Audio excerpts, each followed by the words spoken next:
এখন বলো, মুড়ি মাখার সাথে জিলাপির পক্ষে নাকি বিপক্ষে? আমি তো ভাই বিপক্ষের মানুষ। দেখো সে কিভাবে মুড়ি খায়।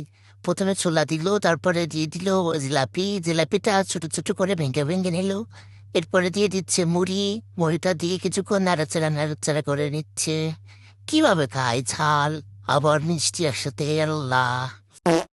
এরপর এর ভিতরে অ্যাড করবে ডিম চপ। এ তো ডিম চপটা ভেঙে নিল, সবকিছু একসাথে দিয়ে মাখাবে, আল্লাহ! কেমন লাগবে নেই কোথায় জানে, কিভাবে খাই, ছি ছি ছি।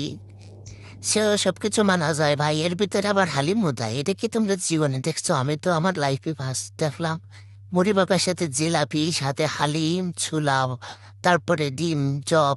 পুরাই হজবরল একটা মাখানো। এতেও রেখে দিল। এখন এগুলা চুটকি চুটকি ছি খাই, লে ছি ছি ছি। মাখানো হয়ে গেল, এখন সে টেস্ট করবে। এ তো আমি বলতেছি কেমন লাগে, সে বলে না খেলে বুঝবা না।